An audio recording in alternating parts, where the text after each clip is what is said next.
கர்த்தர் நல்லவர், அவர் கிருபை என்றும் உள்ளது. ஆண்டவராகிய இயேசு கிறிஸ்துவின் நாமத்தினால் உங்கள் ஒவ்வொருவருக்கும் அன்பின் வாழ்த்துக்கள். தேவ கிருபையும் சமாதானமும் உங்களுக்கு உண்டாயிருப்பதாக. இதோ இந்த பிப்ரவரி மாதத்தினுடைய முதல் நாளிலே இந்த மாதத்திற்கு தேவையான சகல கிருபைகளையும் கர்த்தர் உங்களுக்கு பெருகச் செய்வாராக. சகல ஒத்தாசைகளையும் பரலோக பூலோக ஒத்தாசைகளையும் கர்த்தர் எழுப்பி கொடுப்பாராக. கடந்த ஜனவரி மாதம் முழுவதிலும் கர்த்தர் நம் ஒவ்வொருவரையும் கண்மணி போல பாதுகாத்தார். நாம் அதற்காக ஆண்டவருக்கு நன்றி செலுத்துவோம்.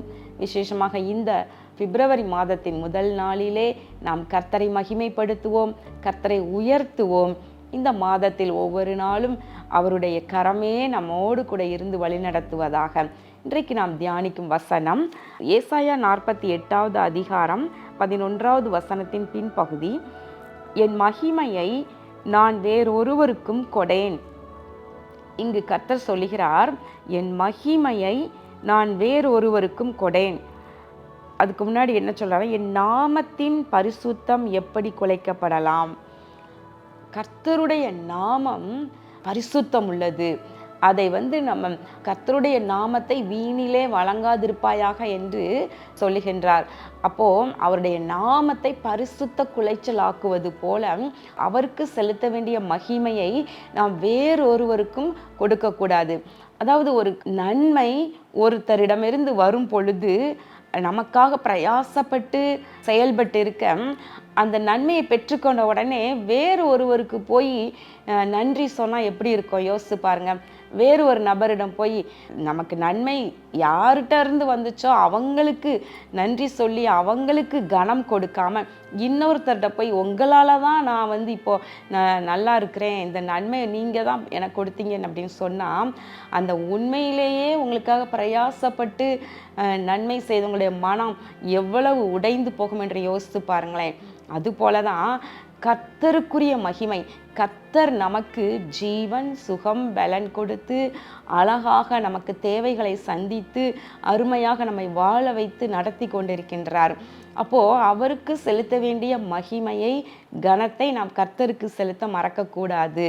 அதன் ஞானவான்கள் கர்த்தருடைய கிருபையை உணர்ந்து கொள்கிறார்கள். ஒவ்வொரு காரியமும் தேவனுடைய கிருபையே நம்மை தாங்கி நடத்துகின்றது என்று உணர்ந்து தேவனுக்கு மகிமையை செலுத்த வேண்டும்.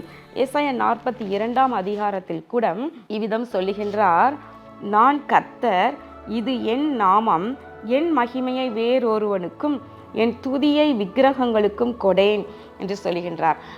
எனவே தேவ பிள்ளைகள் இதில் நம்ம ஜாக்கிரதையாக இருக்க வேண்டும். அப்போஸ்தலர் 12வது அதிகாரத்தின் பின்பகுதியில் பார்க்கின்றோம், ஏரோது பிரசங்கம் பண்ணுகின்றார். 21ஆம் வசனத்திலிருந்து பாருங்க. குறித்த நாளிலே ஏரோது ராஜ வஸ்திரம் தரித்து கொண்டு சிங்காசனத்தின் மேல் உட்கார்ந்து அவர்களுக்கு பிரசங்கம் பண்ணினான். அப்பொழுது ஜனங்கள், இது மனுஷ சத்தம் அல்ல, இது தேவ சத்தம் என்று ஆர்ப்பரித்தார்கள்.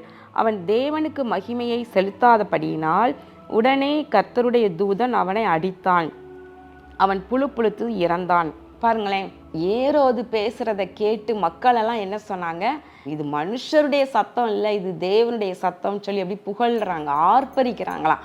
அந்த ஆர்ப்பரித்த உடனே அந்த மகிமையை ஏரோது தானே ஏற்றுக்கொண்டு சந்தோஷப்பட்டிருப்பான். அப்போ இது கர்த்தருக்கு செலுத்த வேண்டிய மகிமை அல்லவா? அப்போது உடனே தனியாக போய் ஆண்டவர் சமூகத்தில் தாழ்த்தி, கர்த்தாவே இதோ மக்களெல்லாம் இப்படி சொல்கிறாங்க, அந்த அளவுக்கு நீர் என் மூலமாக இன்றைக்கு உம்முடைய மகிமை வெளிப்பட்டது, என்னை தாழ்த்துகிறேன், உமக்குரிய மகிமை உமக்கு செலுத்துகிறேன் என்று சொல்லி மகிமையெல்லாம் அவருடைய பாதத்துக்கு நம்ம செலுத்திடணும், கனத்தெல்லாம் அவருக்கு செலுத்திடணும். ஆனால் தேவதூதன் அடித்தான், அவன் புழுத்து செத்தான் என்று பார்க்கிறோம் இல்லையா? அப்போ கர்த்தர் ஒரு பக்கம் பார்த்து கொண்டிருக்கிறார், இன்னொரு பக்கம் கர்த்தர் எல்லாவற்றுக்கும் தூதர்களை பணிவிடைக்கு வைத்திருக்கின்றார். அப்போ நம்முடைய செயல்பாடுகளை எல்லாம் அவங்களும் பார்த்துக்கிட்டே இருக்கிறாங்க. அப்போ அந்த அதிகாரம் அந்த தூதனுக்கு கொடுக்கப்பட்டிருக்கு. பாருங்களேன், கர்த்தருக்கு மகிமை செலுத்தாட்டினா அந்த தூதனே ஏரோதை அடித்து போடுகிறான், அவன் புழுத்து செத்தான் என்று பார்க்கிறோம். எவ்வளோ பரிதாபம்! ஒருவேளை கர்த்தர் கூட இரக்கமுள்ளவராக இருந்திருக்கலாம். ஆனால் அந்த தூதன் தனக்கு கொடுக்கப்பட்ட பணியை கரெக்டாக செய்துட்டாருன்னு நினைக்கிறேன் நான். நம்மளும் கூட தேவ பிள்ளைகள் ஒவ்வொரு காரியத்திலையும் ஜாக்கிரதையோடு ஆண்டவருக்கு செலுத்த வேண்டிய மகிமையை நம்ம கர்த்தருக்கு செலுத்த வேண்டும். 24 மணி நேரமும் ஓடி ஓடி ஓடி நமக்காகவே பிரயாசப்பட்டு கொண்டு இராதபடிக்கு நமக்கு ஜீவன் கொடுத்து வாழ வைத்து கொண்டிருக்கிற தேவனுக்கென்று குறிப்பிட்ட நேரத்தையாவது ஒதுக்கி அவரை கனப்படுத்த வேண்டும். அவருடைய வார்த்தையை தியானிக்க, அவரை புகழ, அவரை ஆராதிக்க நம்ம நேரம் எடுத்துக்கொள்ள வேண்டும். பாடல்களை பாட நேரம் எடுத்துக்கொள்ள வேண்டும். இந்த பிப்ரவரி மாதம் இந்த முதல் தேதியில் ஒருவேளை இதிலெல்லாம் நீங்கள் தவறி இருந்தீங்கன்னா இன்றைக்கு ஒரு தீர்மானம் எடுத்துக்கொள்ளுங்கள். இனிமேல் உங்கள் வாழ்க்கையில் கர்த்தருக்கு செலுத்த வேண்டிய மகிமையை கர்த்தருக்கு செலுத்த நீங்கள் மறக்காதிருங்கள். ஒரு திருமணம் உங்கள் வீட்டில் நடக்குது, உங்கள் பிள்ளையினுடைய திருமணத்திற்கு ஏற்ற துணையை தேடி எவ்வளோ கஷ்டப்பட்டு அலைஞ்சிருக்கிறீங்க, எவ்வளோ ஜெபம் பண்ணியிருக்கிறீங்க, எவ்வளோ உபவாசம் பண்ணியிருக்கிறீங்க. அப்புறம் அந்த திருமணம் நல்லா நடக்கணும், நல்ல சூழ்நிலை வேணும், தேவைகள் சந்திக்கப்படணும், மகிமையாக நடக்கணும்ட்டு எவ்வளோ ஜெபம் பண்ணியிருக்கிறீங்க. ஆனால் திருமணம் முடிந்த பின்பு அந்த சந்தோஷத்தில் எல்லாத்தையும் மறந்து போயிடுறீங்க. அதற்கு பின்பு எந்த அளவு ஜெபம் பண்ணீங்களோ அந்த அளவுக்கு மகிமை செலுத்துறீங்களா? அப்போ ஒரு குறிப்பிட்ட அளவாவது கர்த்தருக்கு ஒரு நற்காரியம் முடிந்த உடனே கர்த்தருக்கு மகிமையை செலுத்தணும், நன்றி செலுத்தணும். ஆண்டவருடைய கிருபையினால 31 வருடமாக முழு நேரமாக சகோதரன் ஊழியத்தை செய்து வர்றாங்க. நாங்கள் குடும்பமாக செய்து வருகின்றோம். ஒவ்வொரு நாளும் ஒவ்வொரு கர்த்தருடைய வார்த்தையை பகிர்ந்து கொண்ட உடனே ஒவ்வொரு கூட்டம் முடிந்த பின்பும் ஆண்டவர் சமூகத்தில் அவருக்கு மகிமையை செலுத்த, நன்றி செலுத்த, ஸ்தோத்திரம் செலுத்த நாங்கள் அதிக நேரம் நாங்கள் செலவு பண்ணுகின்றோம். பிரியமானவர்களே, எவ்வளவோ கர்த்தர் கிரியைகளை செய்து வருகின்றார். இது எங்களால் உண்டானது அல்ல, இது தேவனுடைய ஈவு. நம்முடைய ஆசீர்வாதம் டிவிலையும் பாருங்க, அடிக்கடி பாருங்க, இது எங்களால் உண்டானது அல்ல, தேவனுடைய ஈவு என்கின்ற இந்த வார்த்தையை நாங்கள் ஒளிபரப்புறோம். அப்பப்போ சொல்லிக்கிட்டே இருக்கிறோம். கர்த்தருக்கு மகிமை செலுத்துகிறோம், தேவனுக்கே மகிமை உண்டாவதாக என்று சொல்லுகின்றோம். இருந்தவரும் இருக்கிறவரும் வருகிறவருமாகிய சர்வ வல்லமையுள்ள தேவனாகிய கர்த்தர் பரிசுத்தர் பரிசுத்தர் பரிசுத்தர் என்று சொல்லுகின்றோம்.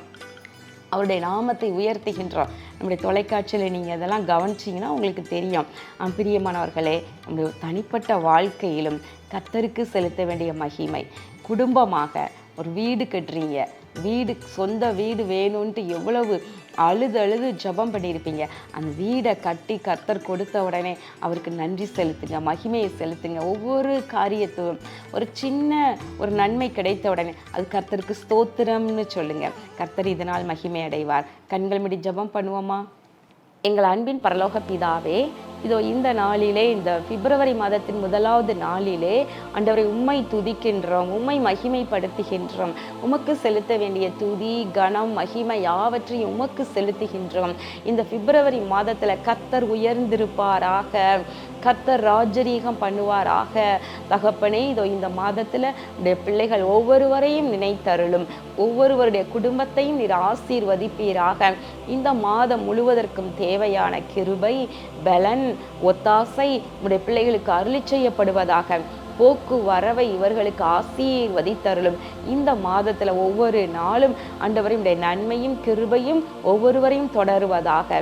இயேசு கிறிஸ்துவின் நாமத்தினாலே வேண்டிக் கொள்கிறேன் நல்ல பிதாவே, ஆமேன். பிரியமானவர்களே, தேவனுக்கு செலுத்த வேண்டிய மகிமையை தேவனுக்கு செலுத்துங்கள். கர்த்தர் உங்களை ஆசீர்வதிப்பாராக. ஆமேன்.